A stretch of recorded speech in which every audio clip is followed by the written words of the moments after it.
ఆ చెట్టు ఇటు పెట్టేది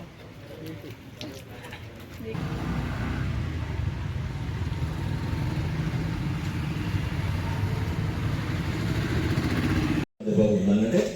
మీకు ఎప్పుడు కాదు మీ పని ఎప్పుడు వెళ్ళిపోతున్నారు ఎప్పుడు వెళ్ళింది మీకు ఇక్కడ మీ ఎవరు అందరు వెయిట్ చేసుకోవాలి మీ పిల్లలు ఉండదు వాళ్ళు ఉండదు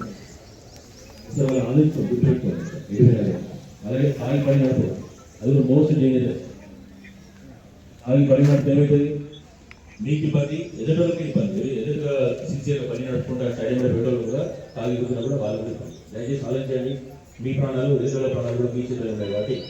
అనవసరంగా మీరు కాగి పని నడిపితే బండి సీజ్ చేయడం జరుగుతుంది మీ మీద వెంటనే చేసి పెట్టడం జరుగుతుంది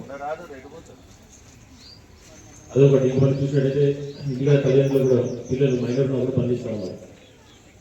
మైనర్ పనిచేసినా గవర్నమెంట్ చాలా నోటిఫికేషన్స్ ఇస్తూ ఉన్నది ఏ ఉద్యోగం కానీ మీకు చిన్న కొట్టాట కానీ ఏ కేసు ఉన్నా కూడా లేకపోతే వాళ్ళ పాస్పోర్ట్ రాదు నౌకరు రాదు ఏది రాదు కాబట్టి అర్థం చేసుకోండి యువకులు కూడా చాలామంది ఉన్నారు మన దగ్గర మీ యొక్క సమయాన్ని అనవసరంగా ఇవి ఇప్పుడు అడిక్ట్ అవుతూ ఉన్నారు చాలామంది మత్తు పానీయాలు కానీ డ్రగ్స్ గాంజాకు చాలామంది పిల్లలు పెద్దలు కూడా కొంచెం దృష్టి సారించాలి పిల్లలు ఏం చేస్తూ ఉన్నారు వాళ్ళ అలవాట్లు ఏంది మనుషుల ప్రవర్తన చేంజ్ వచ్చిందా అనేది చూసుకోవాలి అట్లాంటి వాళ్ళు అట్లా ఉన్న వాళ్ళని ఏం చేయాలి మనం దృష్టి తీసుకొచ్చి వాళ్ళ డిఎడిక్షన్ సెంటర్ కానీ లేకపోతే ఎక్కడ కానీ కౌన్సిలింగ్ చేస్తూ ఉండాలి లేకుంటే మనకి ఎవరు ఉండదు